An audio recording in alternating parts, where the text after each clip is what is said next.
verso 12. Nós vamos ler esse verso, nós vamos dar continuidade nesta noite sobre o que nós iniciamos domingo passado.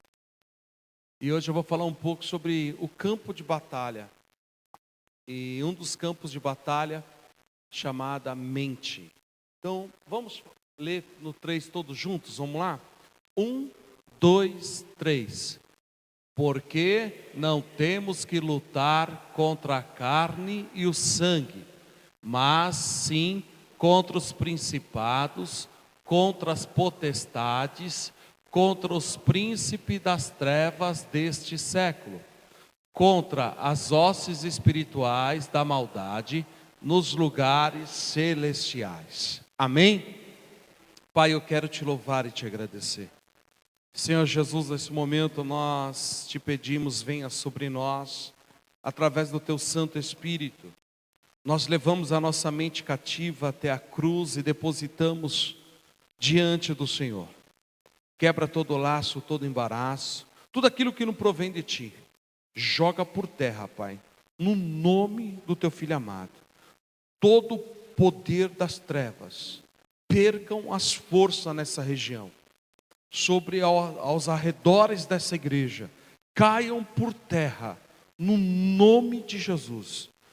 Venha a tua glória, Senhor, venha o teu reino, venha o teu poder, em nome do Senhor Jesus, e se estabeleça neste lugar, se estabeleça sobre as nossas vidas, se estabeleça, Senhor, em cada vida que está aqui dentro. Eu quero te pedir a tua bênção, em nome de Jesus. Amém. Amados, pode tomar assento. Queridos, nós estamos falando, e Paulo, ele escrevendo a carta à igreja de Éfeso, e ele chega a denotar esse versículo dizendo que a nossa luta, ela não é carnal. A nossa luta, ela é espiritual. O que nós temos que entender e compreender é que o crente natural, vamos dizer, a pessoa natural, ela leva tudo pela lógica. E ela leva tudo pelo padrão carnal. A Bíblia diz que nós temos a tendência de se inclinar para aquilo que é carnal. Vê se não é uma verdade. Todos os problemas que surgem, você já começa a avaliar de uma forma pessoal, aos olhos carnais. O que eu vou fazer agora? Meu Deus, como será essa situação? Como isso irá se resolver? Por que Deus permitiu isso acontecer comigo? Por que isso aconteceu? A pessoa começa a olhar para o problema em si. E quando ela olha para o problema em si, ela tenta buscar algum significado ou alguma resposta aplausível para justificar o ato. Por que isso está acontecendo? Isso é comum. Mas esquecemos que as nossas lutas, ela vem não do reino carnal, mas de um reino espiritual. Nós somos perseguidos 24 horas pelo nosso inimigo que trabalha no âmbito espiritual. Por isso que eu sempre digo que todas as coisas ocorrem primeiro no mundo espiritual, para depois se materializarem aqui no físico. Então Paulo, entendendo esse mistério, ele está dizendo assim: olha, irmãos, a vossa luta não é contra a carne, não é contra o sangue, mas contra as hostes espirituais da maldade, principados, com potestades, príncipe das trevas desses séculos. Então, nós temos que entender que há uma luta travada sim, porém essa luta está travada no mundo espiritual. Domingo eu falei, quando eu li Gênesis 3,15, que ali foi declarada uma guerra. Hoje, nós temos que perceber que maior é aquele que está conosco. É o que a Bíblia diz: Agora, observe uma coisa: você já foi perseguido por alguém? Na empresa, na escola, no âmbito familiar, seja em qual âmbito for, você já foi perseguido por uma pessoa que quer ver o teu mal? Aí nós olhamos e dizemos assim: não, essa pessoa é ruim, ela pode até ser ruim, mas eu posso te dizer que mais de 80% ou mais de 90%, o que está influenciando a vida dessa pessoa é o reino das trevas. É o reino das trevas que está tentando usar essa pessoa para roubar a tua paz, para cegar o teu entendimento e te levar a um âmbito de desespero.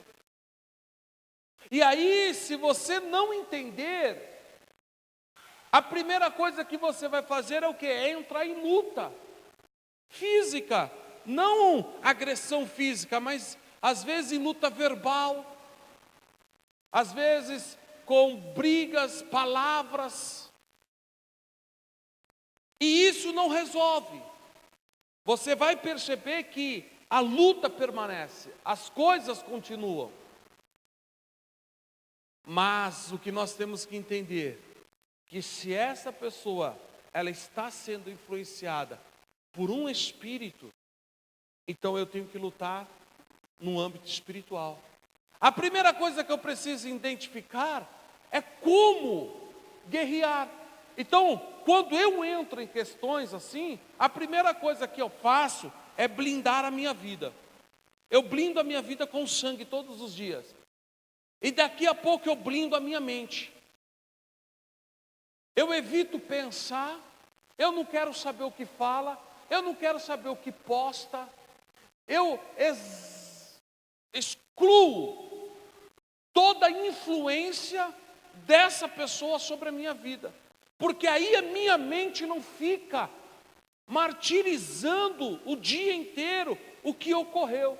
Agora eu começo então a lutar no âmbito espiritual. A primeira guerra que eu travo, eu começo a jejuar, e eu começo a orar, e eu sou muito específico na minha oração. Eu começo a dizer: Deus, eu anulo todo o poder das trevas que tem usado essa pessoa para atingir a minha vida ou a minha família. E eu começo então a orar constantemente, porque eu só posso parar de orar quando esta pessoa perder as forças que o reino das trevas está dando a ela. Entende isso? Então eu oro, quando eu vejo, aquela pessoa muda, ela já não é mais, parece que nada aconteceu. Uma hora está te odiando, aí de repente te manda uma mensagem de paz e amor. Aí, no âmbito espiritual, você diria o seguinte: é louco? É louca? Não! Foi Deus que trabalhou quebrando o poder do reino das trevas. Por isso que você e eu não podemos entrar em luta carnal, porque senão o nosso coração vai se alimentar de ódio, vingança, porque somos carnais. Então eu entro numa batalha espiritual. Então Paulo está dizendo mais ou menos isso. Agora deixa eu te dizer uma coisa: a tua mente é um campo de batalha, aonde se reúnem os dois mundos. Quais? O físico e o espiritual. O físico, você é bombardeado todo dia. Olha o que está te acontecendo. Olha como está a tua vida. Vocês lembram? Eu sempre uso essa expressão, que eu gosto muito para poder simplificar o que eu estou dizendo. Lembram de Gideão? Deus chegou para dizer para Gideão: eu sou contigo, homem. Tu és valoroso. Ele disse: mas Senhor... Ele disse ao anjo, aliás: se o Senhor é comigo, por que isso me aconteceu? Por que nos sobreveio tamanha maldade? Porque Gideão estava só no campo físico, a mente dele estava travada no âmbito material, pelo que estava ocorrendo. E nós temos que entender que a nossa mente, ela trabalha nos dois mundos. O homem espiritual, ele trabalha os dois mundos. Isso não é loucura o que eu estou falando, isso é uma realidade que poucos falam. Por quê? Porque você anda nessa terra, você vive nessa terra, você trabalha nessa terra, você come nessa terra, você convive nessa terra, você se relaciona nessa terra, mas você também convive no âmbito espiritual, você vive no reino dos céus, você convive com o Espírito Santo de Deus, você se relaciona com Deus, então você está se relacionando com homens, que é âmbito material, mas você está se relacionando com Deus, que é âmbito espiritual. E a Bíblia diz que o homem espiritual por ninguém é discernido. Ninguém consegue discernir a vida de um homem espiritual. Todo mundo olha para ele e acha que é louco. Esse é louco, ela é louca. Por quê? Porque o âmbito espiritual anda na contramão do mundo físico. Porque você quer que eu te diga uma coisa? O âmbito espiritual diz assim: se te feriu com ferro, fere ele com ferro. Se ele te deu um tapa, devolva o tapa. Se ele publicou ou falou algo de você, faça o mesmo. Pague com a mesma moeda. Esse é o âmbito material. Mas o âmbito espiritual, ele é diferente. Se o teu inimigo te pedir para carregar uma milha, carregue duas. Se ele te bateu na face, ofereça outra. Porque o âmbito espiritual, ele é diferente. Então, quando nós observamos, nós temos que trabalhar os dois padrões. Agora, nós decidimos em que plano queremos ficar. O inimigo, ele sempre vai querer, preste bem atenção, o inimigo sempre irá te trazer para a terra, porque esse chão é dele. Se ele conseguir fazer com que você se estabeleça com uma mente terrena, ele ganha a peleja contra a sua vida. Porque você vai ter uma mente presa por fortalezas. Fortalezas. Põe para mim, 2 Coríntios capítulo 10, versículo de 4 a 5. Fortaleza se estabelece na vida de um homem através do pecado. Olha o que Paulo está escrevendo em Coríntios, dizendo assim, ó, porque as armas da nossa milícia não são carnais, mas sim poderosas em Deus para a destruição das fortalezas. O que é uma fortaleza? Fortaleza é um cativeiro que se estabelece na mente da pessoa e domina toda ela. Vamos dar um exemplo para você. Quando Adão e Eva pecou, não foi um simples pecado somente, mas esse pecado abriu a porta para que fortalezas se estabelecessem. A primeira coisa que Adão teve foi medo. A Bíblia diz que os medrosos não herdarão o reino do céu. Isso é uma fortaleza. A segunda coisa que Adão teve foi vergonha. E a terceira coisa, se escondeu. Quando Deus desce para conversar com Adão, Deus procura Adão. Cadê você, Adão? Aonde você está, Adão? Você se encontra onde? Aí Adão aparece: oi, Senhor, eu me escondi. Se escondeu por quê? Porque eu tive medo. Medo do quê? Eu tive vergonha, porque eu estou nu. Então a fortaleza do medo, da vergonha se estabeleceu na vida de Adão. Agora, essas fortalezas que se estabelecem e levam a mente a viver um cativeiro, elas não podem ser destruídas no âmbito carnal, mas sim espiritual. Você quer ver um exemplo? Se estabelece um problema, e esse problema consome 24 horas do teu dia. Você acorda pensando, você vive o dia pensando, você passa a noite pensando, você dorme pensando, acorda pensando, viaja com problema, volta com problema, vai para o trabalho com problema, vem do trabalho com problema. Ele se estabeleceu na sua vida. Você não consegue pensar em outra coisa a não ser nesse problema. Isso é um cativeiro, é uma fortaleza. E aí você fica tentando achar algum meio ou algum caminho para a solução desse problema. Aí você se pega dizendo, não sei o que fazer. Não sei. Simplesmente não sei o que fazer. Sabe por quê? Porque essas lutas não se vencem no âmbito físico. Elas se vencem em Deus.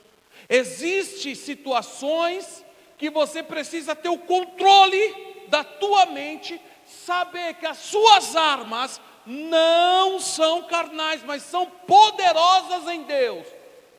E se estabelecer, então, pastor, o que eu preciso fazer? A primeira coisa, querido, deixa eu te dizer, isso não falha. Se falhar, você pode me cobrar. Eu sei muito bem o que eu falo.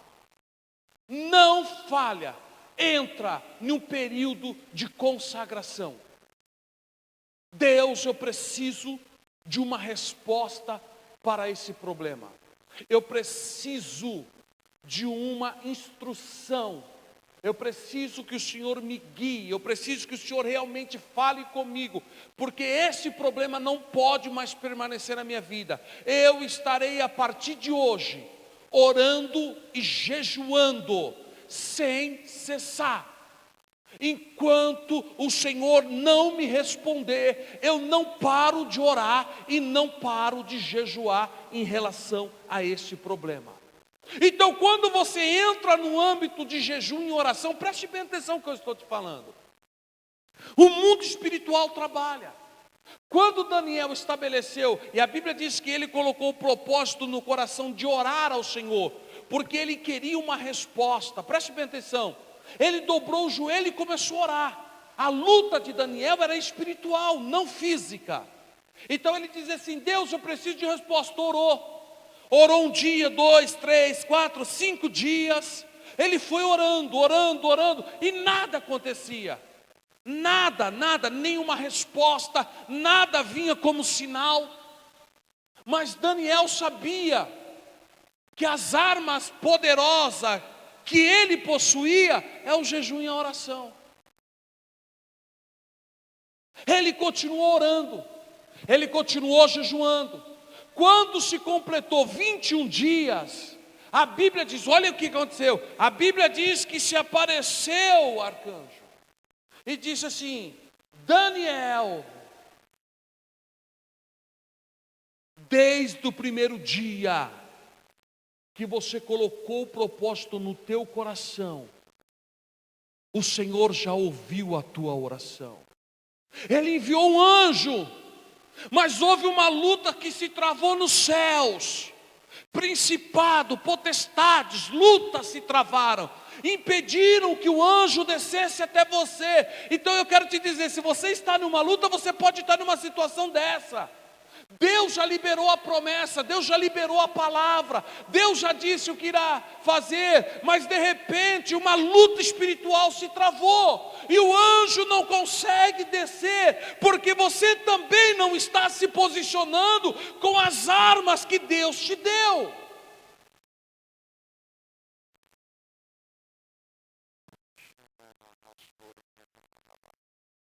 Mas Daniel, ele ficou ali orando. A Bíblia diz que se o anjo não passou, Deus liberou o arcanjo, disse, desce lá. Ele veio, destruiu principados, ele destruiu fortalezas, ele destruiu aquela castra de demônio que estava pairada nos ares, e liberou o anjo. Quando o anjo desceu, se posicionou diante de Daniel e disse, Daniel, eu quero te dizer uma coisa. Não foi hoje que Deus ouviu a tua oração, mas Deus escutou a sua oração desde o primeiro dia que você colocou o propósito no teu coração. Então, são as lutas que nós vivenciamos, que nós precisamos entender se ela está no plano material, no mundo físico ou no mundo espiritual. Campo de batalha, minha mente, ela é bombardeada. Eu não posso deixar que o inimigo estabeleça fortaleza que me amarre e que me prenda no problema. Não adianta você ficar pensando no problema 24 horas, você precisa de uma solução. Eu aprendi isso na minha vida. Eu ficar me martirizando 24 horas pensando naquilo, não me resolve. Pelo contrário, impede de eu viver o que Deus tem naquele dia para a minha vida. Então, uma coisa que eu sempre falo, vamos orar. Tem que orar. Tem coisas que tem que orar. Pode demorar um dia, 20, 30, 40, 50, não sei, tem que orar. Cristão vive em guerra, mas não é guerra com o teu irmão, não é guerra com pessoas, mas sim contra o que Paulo falou, contra principados, potestades, contra os príncipes dominadores desses séculos, contra as hostes espirituais da maldade nos lugares celestiais. Deixa eu te dizer uma coisa, quantos têm promessa de Deus? Levanta as mãos. Olha quantas pessoas têm promessa de Deus. Quantas pessoas têm promessa? Agora eu vou te fazer uma pergunta mais difícil. Seja sincero. A tua vida está te apontando para a promessa ou ela está te mostrando que a promessa não vai se cumprir? Levante a mão. Levante as mãos. Tem pessoas que estão vivendo uma situação que parece que não vai se cumprir. Não tenha medo, isso não é vergonhoso.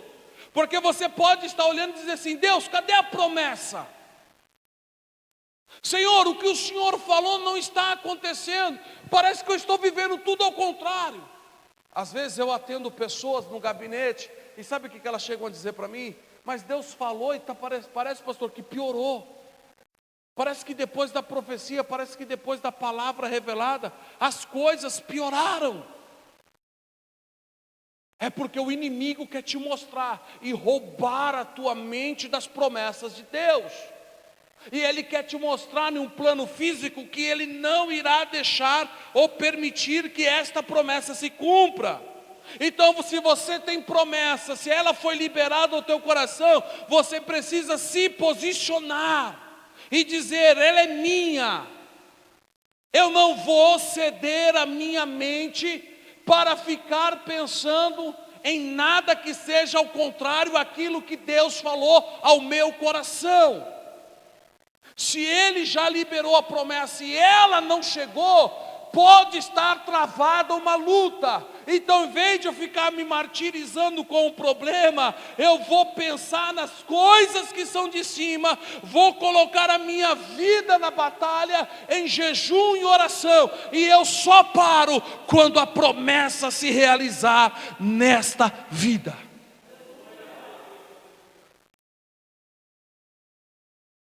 Precisamos. Paulo escreveu a Coríntios dizendo: põe para mim, Elias, deixa aqui isso, que as nossas armas da nossa milícia não são carnais, mas sim poderosas em Deus para a destruição de fortalezas. Você não pode ignorar o mundo físico, mas você também não pode ignorar o mundo espiritual. Por isso que Paulo disse que nós precisamos andar pelo Espírito. Gálatas capítulo 5 fala do homem carnal e do homem espiritual. Que aquele que se inclina para a carne, ele vai colher na sua carne. Mas aquele que se inclina para o Espírito, ele irá colher no Espírito. Então nós precisamos lutar com isso, guerrear com isso, ter paz. Você sabe o que é ter paz? Quer que eu te descreva um cenário de paz? Cenário de paz não é você estar num lugar, em uma casinha no meio da montanha onde não tem ninguém, e você olhar para esse ambiente ou para este cenário e você dizer: olha que paz. Isso não é paz. Isso é um lugar que não tem vida. Só está você lá, no meio do mato, perdido. Você quer o quê? Paz. Eu vou te dizer o que é paz. Paz é você ver um cenário de uma cachoeira de mais de 70 metros de altura, que o barulho das águas é ensurdecedor. Você vê pássaros voando de um lado para o outro, aquela agitação, aquele barulho, bichos correndo de um lado para o outro, e de repente você olha numa árvore, você vê um pássaro dormindo, como se nada tivesse acontecendo. Isso é paz. Você sabe o que é paz? É quando as correntes da vida estão fazendo uma agitação, os barulhos, o barulho das águas da sua vida estão agitados, a correria, tudo, e as pessoas olham para você e te vê em paz. Isso é paz. Não permita o inimigo roubar a tua paz. Agora, nós precisamos então destruir fortalezas. Nós temos armas, e as nossas armas de guerra, elas não são carnais. Tem lutas na vida que você só vencerá em silêncio. E é difícil. Você lembra o que Deus disse para Josafá? Josafá, não faça nada, não fale nada, só fique de pé e vede o livramento do Senhor para com a tua vida. Tem momento, querido, que nós precisamos nos recolher, silenciar e deixar Deus agir. Se permitir que o Espírito de Deus possa trabalhar em prol da sua vida.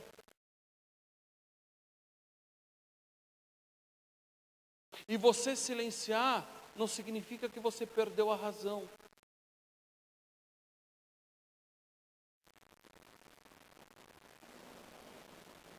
Mas o tempo provará todas as coisas. Então, nós temos que entender que tem dardos inflamados, espíritos liberados pelas regiões das trevas que tentam trabalhar na mente do cristão. Primeira coisa que você põe para mim, Filipenses capítulo 4, versículo de 6 a 7. Eu quero ler esse verso com você, esses dois versículos, para você entender como nós temos que trabalhar nesse plano. Olha, deixa eu me chegar um pouquinho aqui. Não estejais inquietos por coisa alguma, antes as vossas petições sejam em tudo conhecidas diante de Deus pela oração e súplica com ações de graça. Segura nesse, Elias. Segura nesse. Olha o que a Bíblia diz. Não andeis inquietos com coisa alguma. Agora deixa eu te perguntar. Seja sincero, responda para Deus. Como está o teu coração? Está inquieto em relação às lutas, em relação ao amanhã? Como que está o teu coração? Como está a tua mente? Será que você está pensando, meu Deus, será que amanhã vai ser mais um dia como o de hoje? Será que o meu futuro será como foi o meu passado? Será que eu não vou conseguir? Será que não vai dar certo? Meu Deus, como vai ser? A inquietação, quando toma conta do coração, ela rouba a razão. E o que mais vemos nesses dias é uma geração inquieta. Pessoas inquietas. O sábio escreveu que tem pessoas que não se desprendem do passado. E quando ela não desprende do passado, ela não consegue viver o presente. E se ela não tem um presente, ela não consegue projetar um futuro. Então a inquietação, ela vem como uma arma do inimigo, como um dardo inflamado do inimigo na tua mente, na mente do ser humano, para deixar essa pessoa ansiosa, inquieta, insatisfeita, preocupado, como será, como vai se resolver, como vai acontecer. Aí você fica desesperado ou desesperada e não consegue enxergar e ver nada. Salmo 46, O salmista dizendo que Deus era o socorro bem presente na hora da angústia, pelo que não temeremos, ainda que a terra se mude, ainda que os montes se transportem para o meio dos mares, ainda que as águas rugem, os montes se abalem pela sua braveza, há um rio cujas correntes alegram a cidade de Deus. Ele está dizendo, alegra a cidade de Deus, o santuário das moradas do Altíssimo, Deus está no meio dela e não será abalada. Ele ajudará ao romper da manhã, as nações se embraveceram, os reinos se moveram, Ele levantou a sua voz e a terra se derreteu. O Senhor dos exércitos está conosco. Põe a mão no teu coração, diga assim: o Senhor dos exércitos está comigo. O Deus de Jacó é o nosso refúgio. Olha o que ele está dizendo: vinde e contemplai as obras que o Senhor tem feito na terra, as desolações. Ele faz cessar a guerra até o fim da terra, quebra o arco, corta a lança, queima os carros no fogo. E aí ele repete: aquietai-vos, aquietai-vos o vosso coração, saber que Ele é Deus que trabalha, Ele é o Deus que peleja, Ele é o Deus que cuida, Ele é o Deus que sabe o que está fazendo. Ele é o Deus que sabe o que está fazendo. Ele está te guiando no vale da sombra da morte, não importa, mas Ele está te guiando. Ele está te levando às águas tranquilas. Então Ele está te guiando. Então nós não podemos andar inquietos. Tem pessoas que o problema já roubou o sono, não consegue dormir, não consegue ter um dia de paz. E se a pessoa, ela perde, ela fica uma pessoa irritada, ela fica uma pessoa brava, ela desconta nos outros. Porque não tem um autocontrole, desconta no companheiro de fábrica, desconta no companheiro de escola, desconta no companheiro de igreja. Por quê? Porque o seu interior está em luta, está em guerra. Agora o que nós precisamos? Não podemos ficar inquietos por coisa alguma. O que está tirando a tua paz? O que está te deixando inquieto? Eu quero te fazer uma pergunta nesta noite. O que é mais poderoso? O Deus que te alistou na batalha ou as lutas que se levantaram contra a tua vida? Eu quero te dizer que o maior general está conosco. Quando foram prender Jesus no Getsêmani, e quando Jesus foi preso, ele perguntou: quem vocês vieram prender? Para que vocês venham com varapaus e espadas. Aí ele disse: se eu quisesse, eu clamaria ao meu Pai agora e Ele enviaria 12 legiões de anjos. E esses anjos guerreariam em meu favor. No livro de 1 Reis, a Bíblia diz que um anjo destruiu 185 mil homens. Um anjo. Quando Jesus disse que teria 12 legiões de anjos, Ele estava dizendo assim: eu teria 72 mil anjos à minha disposição agora, se eu quisesse. Se um anjo destrói 185, faz 72 vezes 185, dá mais de 13 milhões de homens. Sabe por quê? Porque Jesus disse: eu estou convosco todos os dias. Sabe o que Ele está dizendo? Maior é o que está conosco do que aquele que está lá fora. Então Ele quer colocar na tua mente: você não vai receber, você não vai conseguir, você não vai ter, você não vai possuir. Olha como está tudo ao contrário. Ele quer colocar na tua mente tudo ao contrário. Olha, está vendo? Você está indo para a igreja, não está resolvendo. Você está dizimando, não está resolvendo. Você está fazendo, não está resolvendo. Você está participando, não está resolvendo. Você está frequentando, você não está vendo que nada acontece. Por quê? Porque Ele quer bombardear a tua mente para roubar da tua mente a promessa de Deus.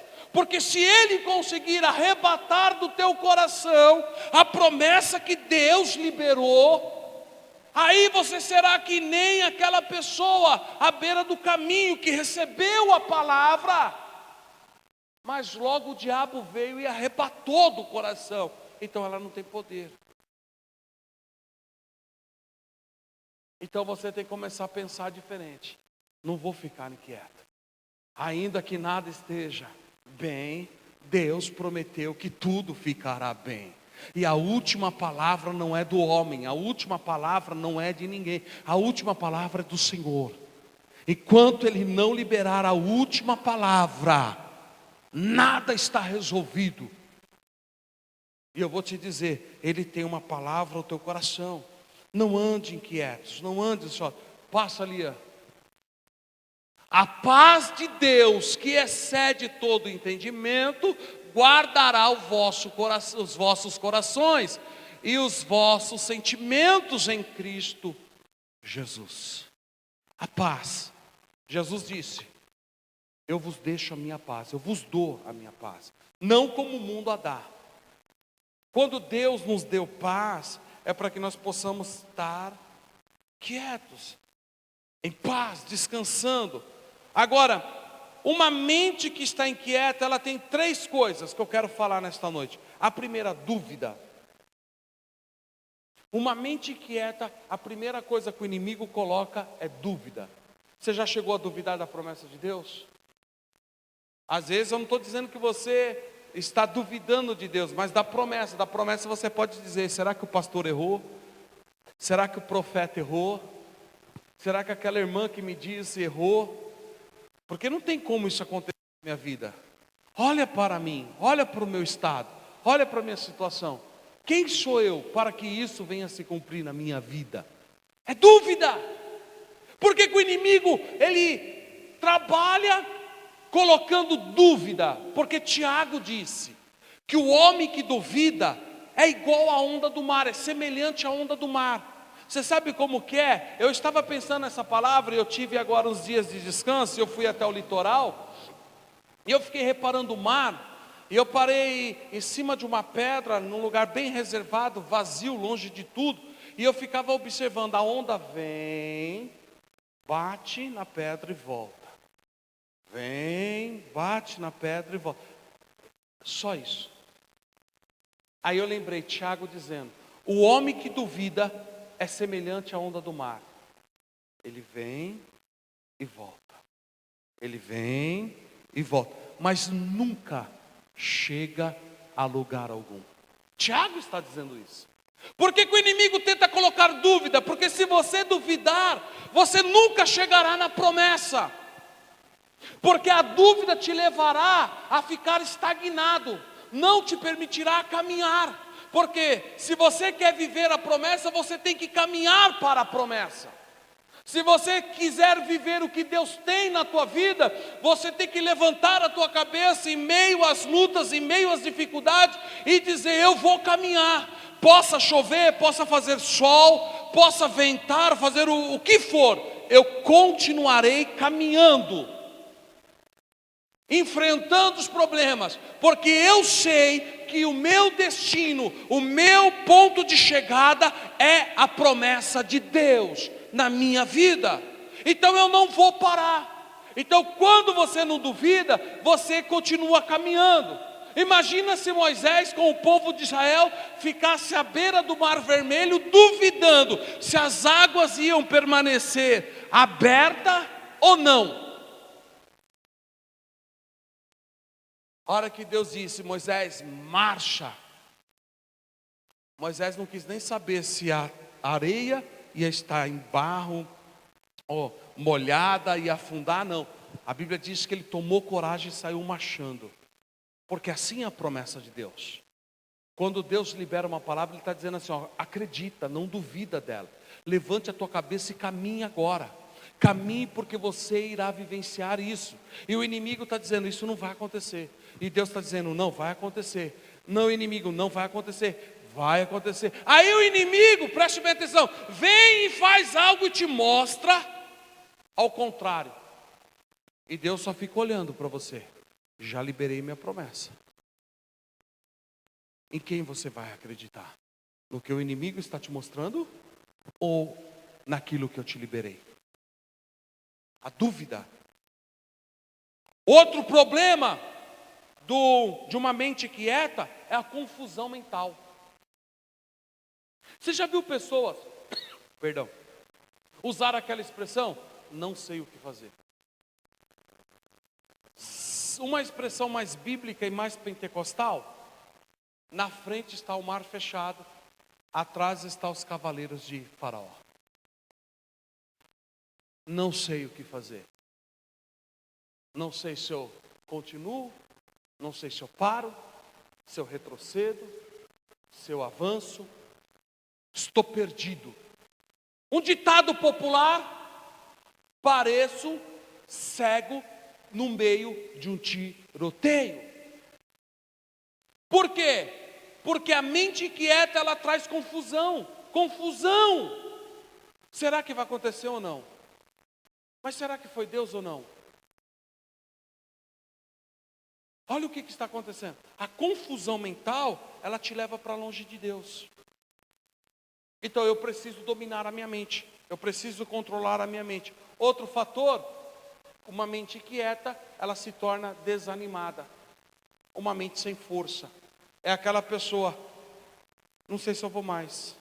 Não quero fazer mais. Não sei se eu vou prosseguir. Acho melhor colocar outro no meu lugar. Não tenho vontade. A minha vontade é de ficar em casa dormindo. Dormir 24 horas, 48 horas. Não quero mais. Por quê? A mente ficou desanimada. Não tenho vontade de fazer nada. Já viu? Às vezes, quando se trata do homem, ele não tem vontade de ir ao trabalho. Ele não tem vontade de ir fazer as suas tarefas. Não tem vontade de cumprir com o teu ministério. Quando se trata de mulher, abandona a casa. Não tem vontade de fazer nada. Não se faz algum cargo, algum ministério, também quer abandonar. Por quê? Está desanimada. Por causa da inquietação que o inimigo semeia no dia a dia, na mente. Agora eu preciso trabalhar isso. Então coloca para mim Romanos, capítulo 12, versículo 2. Olhe para mim para você ver isso. Eu sei que quando eu falo de batalha espiritual, eu sei que dá sono, porque nós estamos numa guerra espiritual. Eu vou te dizer uma coisa, minha impressora, minha filha saiu para vir para o grupo de louvor. Você imprimiu os louvores? Conseguiu? Aí ela está dizendo que ela imprimiu. Vocês estavam com o papel aqui cantando, sim ou não? A hora que eu fui imprimir meu sermão, a impressora apagou. Ué, mas a impressora estava funcionando até agora. Apagou, não consegui imprimir meu sermão. Tive que ligar meu computador e pegar só os tópicos. Escrevi à mão nesse papel e estou aqui ministrando a você. Quando eu cheguei aqui, o cansaço físico bateu. Minha vontade era sentar. Parece que um peso bateu. Aí eu fui orar com os pastores lá em cima. Aí depois nós oramos aqui. Porque é uma guerra espiritual. O inimigo sabe que isso te levará a vivenciar o que Deus liberou sobre a sua vida. Por isso você pode estar sentindo um cansaço, abrição de boca. Você pode estar sentindo sono agora. Por quê? Porque isso se torna uma seta do inimigo.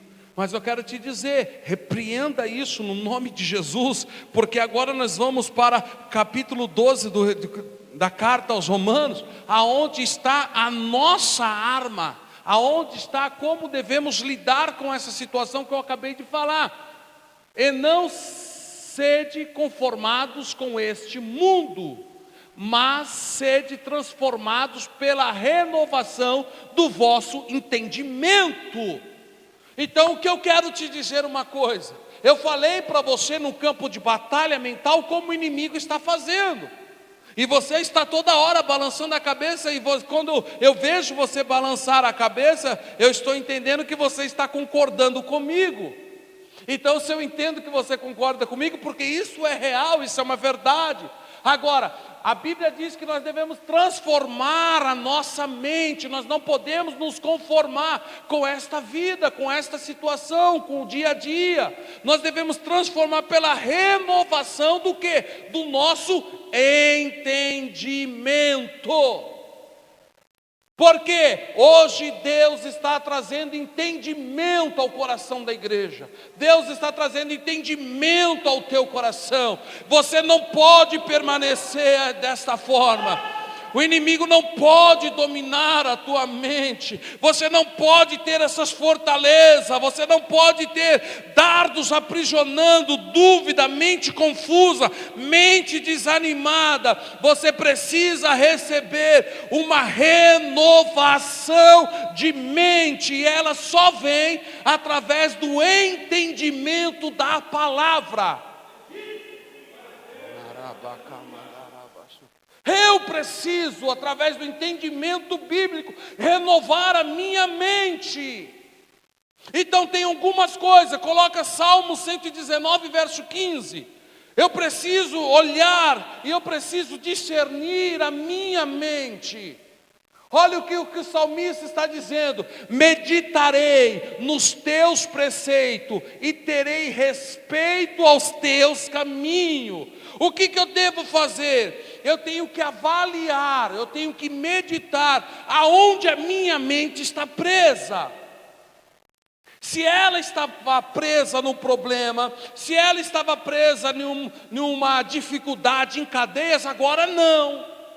Agora eu vou meditar na palavra, eu vou ocupar a minha mente com a palavra. Eu vou meditar com os estatutos, com os mandamentos do Senhor. Você quer que eu te fale uma coisa? Quando Deus libera uma palavra no meu coração, eu escrevo. Quando eu tenho oportunidade, eu gravo. Porque nos momentos de maiores lutas que o inimigo está tentando tirar a paz da minha mente, eu vou lá e leio novamente a profecia que Deus liberou ao meu coração. Eu escuto novamente o ato profético, ou a palavra profética que Deus liberou ao meu coração. E quando eu começo a meditar, e Deus dizendo: eu te amo, eu vou te levantar, eu vou fazer isso, eu estou abrindo a porta, eu estou dando a providência, eu estou trabalhando, aquilo começa a renovar a minha mente, começa a renovar a minha vida. Eu começo a ler as escrituras, então a minha mente ela começa a se renovar através do entendimento da palavra. Entende? Você precisa ter o entendimento. Deus é poderoso. A Bíblia diz em Números 23, 19: Deus não é homem para que minta, e nem filho do homem para que se arrependa. Quando foi que Deus prometeu e não cumpriu? Então você tem que entender: o que Deus falou é verdadeiro, o que Deus liberou é verdadeiro e irá se cumprir. Então eu não tenho tempo para perder com a minha mente presa em questões alheias, porque eu sei que este não é o final da minha vida. Esta situação não é o que vai prevalecer na minha vida. Por quê? Porque o que irá prevalecer na minha vida é a promessa que Ele liberou ao meu coração.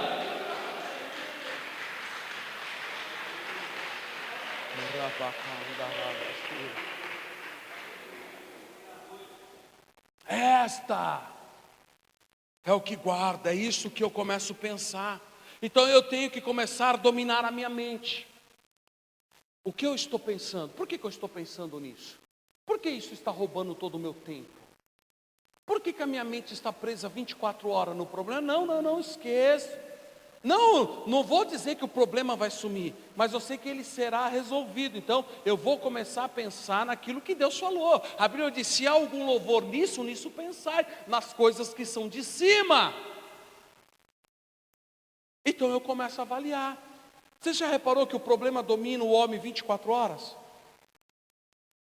Mas olha o que Deus disse para Josué: Josué, medita no livro, pensa na lei, trabalhe na palavra, dia e noite, tenha o cuidado de fazer conforme tudo está escrito, então você fará prosperar o teu caminho, e tudo que você colocar as mãos, eu prosperarei, diz o Senhor.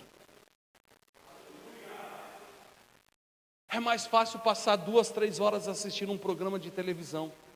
Sim ou não? Eu não prego contra a TV. Eu acho que a TV ela tem um botão liga e desliga. Você tem que saber o que é bom e o que não é bom. Mas é mais fácil você ficar 2, 3 horas assistindo um filme do que você fazer uma leitura, ler um bom livro, fazer uma leitura bíblica. Aonde está meditando? Aonde você tem colocado a meditação da sua mente? A renovação da sua mente está ocorrendo por onde? Ela tem que vir pelo poder da palavra, porque a mente renovada ela te traz entendimento. Então o salmista está dizendo: eu vou pensar sobre as coisas de Deus. Olha o que diz Efésios capítulo 2 e o versículo 3. Porque eu tenho que saber no que eu estou pensando. Tem para nós, Elias? Entre os quais todos nós também antes andávamos nos desejos da nossa carne, fazendo a vontade da carne e dos pensamentos. E éramos por natureza filhos da ira, como os outros também. Queridos, olha o que está escrevendo o apóstolo. Entre os quais todos nós antes andávamos nos desejos da nossa carne, fazendo a vontade da carne e dos pensamentos. Espera aí, eu sempre digo, ninguém cai do dia para a noite. Ninguém cai do dia para a noite. Você viu lá o irmão caiu. A irmã caiu. Infelizmente ocorre isso, é triste, é fato, isso sim. Mas ninguém cai do dia para a noite. O cair na vida de uma pessoa, antes do ato ser consumado, isso já veio sendo trabalhado há muito tempo aqui, ó. Há muito tempo aqui, ó. Levou um tempo para que o ato se consumasse. Mas aqui e aqui, que são as batalhas, já ocorreu há tempo. Porque os filhos das trevas são assim, eles andam cumprindo com o desejo da carne e dos pensamentos. O homem natural, o homem carnal, ele vive assim, cumprindo o desejo da carne e do pensamento. Então, se ele pratica o pecado, é porque a sua mente está presa nas coisas pecaminosas, nas coisas mundanas. Agora, o que o apóstolo está dizendo? Nós não devemos mais nos comportar assim. Então eu preciso ter o autocontrole dos meus pensamentos. Uma frase que um pastor me disse quando me converti, essa frase ficou gravada no meu coração há mais de 23 anos. Quando ele disse, eu disse, pastor, eu estou em processo de conversão, mas tem hora que vem alguns pensamentos. Ele disse assim, me responde uma coisa: você tem como impedir um passarinho de voar na sua cabeça? Eu disse, não. Mas você tem como impedir ele de fazer ninho na sua cabeça? Eu disse, sim. Ele falou, assim são os pensamentos. Às vezes você não tem como impedir um pensamento de vir. Ele até pode vir, mas você tem como repreendê-lo e não deixar ele fazer ninho na sua cabeça. É forte isso, né? Então, na grande realidade, eu posso até de repente ter um lapso e ocorrer algum pensamento errado. Opa, o sangue de Jesus tem poder. Eu já pego novamente o sentido das coisas, domino a minha mente, levo ela cativa até Cristo e diz, a minha mente é lavada e remida no sangue do Cordeiro. Eu não alimento pensamentos ruins. Eu começo então a levar o meu pensamento às coisas boas. Então eu levo o meu pensamento à palavra, eu levo o pensamento a um culto, eu levo o pensamento a um louvor, e eu começo a trabalhar a minha mente, em um louvor, em uma palavra, em algo que eu escutei, e eu fico pensando, remoendo. Quando eu vejo, aquele pensamento passou e não se estabeleceu na minha vida, e não teve o poder de gerar o fruto na minha vida.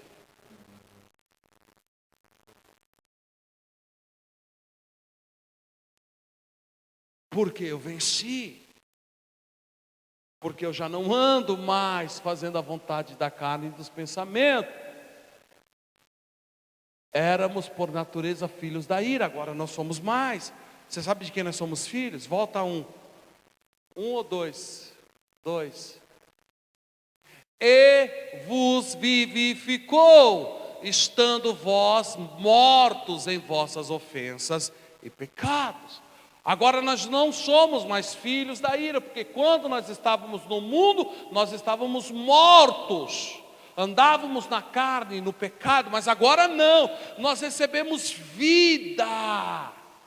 Cristo nos vivificou, hoje nós temos vida, Hoje nós temos comunhão com Deus. Então não somos mais filhos da ira, nós somos filhos de Deus. João capítulo 1, a Bíblia diz que ele veio para os seus, mas os seus não o receberam. Mas todos aqueles quanto o receberam, deu-lhes o poder de serem feitos filhos de Deus. Levante a tua mão. Eu quero te dizer, você é filho, você é filha. Deus, o Pai, Ele te ama. O Pai, Ele te ama. Ele tem promessas na sua vida. Ele tem promessas na sua família. Ele tem promessa na sua empresa. Ele tem promessa no teu ministério. Ele tem promessa. E essas são as palavras que tem que alimentar a vida do filho. É as palavras, é o alimento do Pai liberado sobre nós. Amém? Se coloque de pé neste momento. Eu quero orar pela sua vida. Eu quero te ensinar a guerrear. Você vai fechar os seus olhos. Você vai fechar os seus olhos.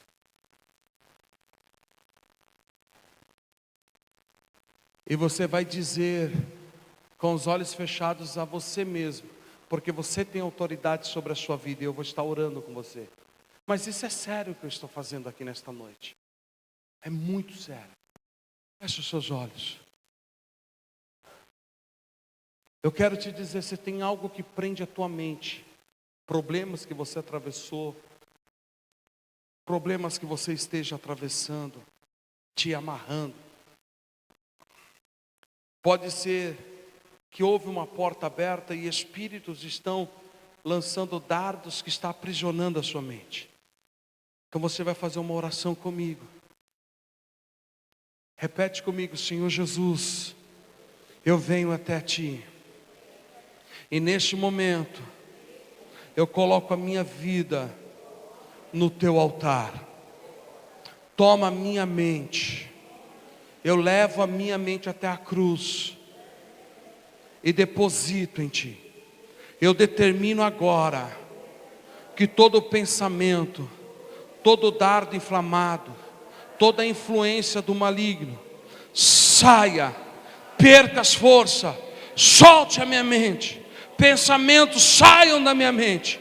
Eu declaro a minha mente consagrada ao Senhor, consagrada ao Senhor. Passa o teu sangue sobre a minha mente, sobre o meu coração, sobre a minha vida. Eu tomo posse da minha liberdade, da minha liberdade, da minha liberdade em Cristo Jesus. Eu viverei nesta noite, eu viverei amanhã, livre, com a mente livre, pensando nas coisas que são de cima.